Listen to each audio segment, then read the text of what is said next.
Banyak banget dari kita yang masih ngeluh sama keadaan hidup kita, khususnya masalah keuangan. Tapi enggak dari kita mencari solusi, apapun itu bentuknya. Dari mau mulai berhemat, menambah pemasukan dari kerja sampingan, jadi reseller atau dropshipper, membuat budgeting sebelum gaji masuk, apapun. Gue selalu ngerasa kita harusnya fokus ke solusi alias pemecahan masalah dari masalah keuangan kita. Jangan hanya bergumul dalam kesulitan. Menurut gue, gak ada masalah keuangan yang lebih berat dan yang lebih ringan. Semua udah punya porsinya masing-masing. Gue selalu percaya, seberapapun besarnya pendapatan kita, akan selalu cukup untuk memenuhi kebutuhan hidup kita. Masalahnya adalah di lifestyle, alias gaya hidup. Bisakah gaya hidup kita menyesuaikan dengan pendapatan kita? Simpelnya, gaji atau pendapatan bulanan kita 3 juta rupiah dalam kurun waktu 1 bulan, gak mungkin kan kita gunain semua buat minum kopi berlogo Duyung setiap hari.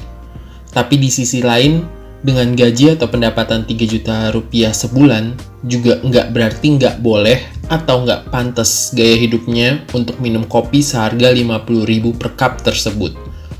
Karena pada dasarnya, semua tergantung pada skala prioritas. Atau checklist apa aja sih yang harus kita penuhi sebelum kita bisa memiliki gaya hidup yang sesuai dengan keinginan kita. So, gue coba list secara garis besar 5 langkah yang harus kalian penuhi supaya keuangan kita nggak berantakan dan kita bisa memiliki gaya hidup yang sesuai dengan keinginan kita sendiri. Langkah nomor 1, mengelola pendapatan dan pengeluaran. Ini langkah paling dasar supaya keuangan kita nggak berantakan. Atau bisa gue bilang, kalau langkah ini aja belum benar, maka kita nggak bisa ngelangkah ke langkah berikutnya. So, gimana caranya mengelola pendapatan dan pengeluaran yang benar? Simpelnya, pengeluaran kita nggak boleh lebih besar dari pendapatan kita. Itu kunci pertama. Kunci berikutnya adalah catat setiap pengeluaran yang kita miliki. Tujuannya buat apa? Tujuannya supaya kita tahu mana pengeluaran yang bisa kita kurangkan, mana yang memang harus kita tambahkan, dan mana yang harus tetap dipertahankan.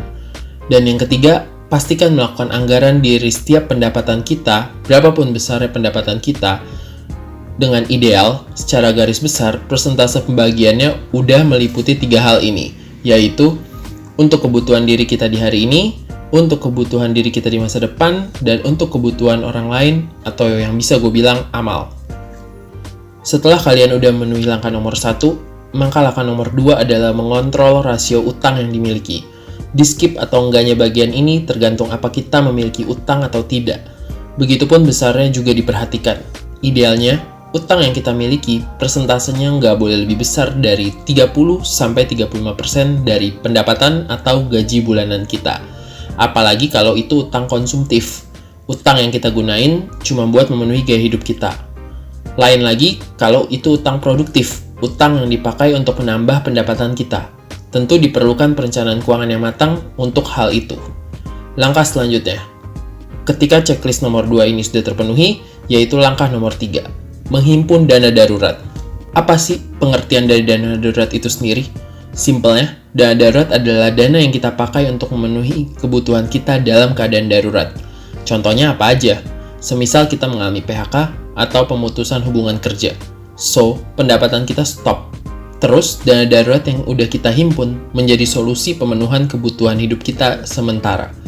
Lalu, contoh lainnya ketika kendaraan kita rusak, baik itu mobil maupun motor, dan kita tidak sedang memiliki uang, atau belum gajian, atau kita sakit, dan reimburse asuransi tidak langsung. Harus pakai uang pribadi kita dulu. Dan yang paling terasa saat peristiwa awal COVID-19 masuk ke Indonesia, di mana badai PHK, pemotongan gaji terjadi, so disitulah fungsi dana darurat. Besar dan fungsi utama dana darurat setiap orang berbeda-beda. Semua tergantung usia, status perkawinan, dan lain-lain. Lanjut ke langkah nomor 4, memiliki proteksi. Proteksi atau asuransi merupakan perlindungan yang wajib kita miliki. Pada dasarnya, semua asuransi bagus, namun nggak semua orang wajib memiliki semua produk asuransi. Semua harus disesuaikan dengan kebutuhan dan skala prioritas setiap orang. Karena kebutuhan dan skala prioritas orang berbeda-beda, semisal kebutuhan asuransi jiwa memang dibutuhkan oleh semua orang, tapi dari semua orang, siapa yang urgensinya paling tinggi? Antara seorang fresh graduate dengan seorang kepala keluarga dengan tanggungan 2 orang anak. Tentu asuransi jiwa lebih dibutuhkan oleh seorang kepala keluarga ketimbang seorang fresh graduate yang bahkan mungkin belum memiliki dana darurat. Namun, sewajibnya setiap orang memiliki asuransi kesehatan untuk mengcover keuangan dan biaya berobat yang langsung ditanggung di muka dalam jumlah besar. Ketimbang mengurangi dana darurat yang sulit kita himpun, maka asuransi kesehatan menjadi opsi perlindungan yang baik. Setelah melalui langkah keempat, maka langkah terakhir atau langkah nomor 5 adalah menginvestasikan penghasilan kita.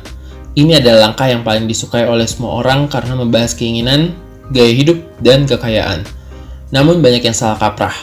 Bagi sebagian besar masyarakat kita, karena langsung masuk ke dalam tahap berinvestasi sebelum melewati 4 langkah di atas, itulah alasan keuangan kita menjadi berantakan.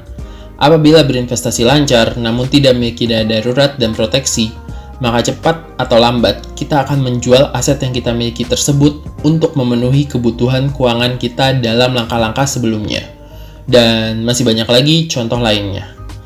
Intinya, pada bagian ini adalah menginvestasikan uang yang kita miliki dari penghasilan atau gaji bulanan kita untuk mendapatkan apa yang kita inginkan.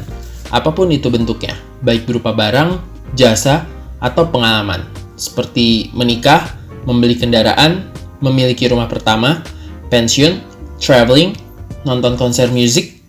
Dengan berinvestasi, kita mempersingkat waktu atau memastikan waktu tersebut tercapai sesuai dengan target yang telah kita tentukan. Berinvestasi pun ada macam-macam produknya. Semua akan disesuaikan dengan profil risiko dan tujuan keuangan masing-masing. Segitu aja dulu yang bisa gue share di video kali ini. Thanks.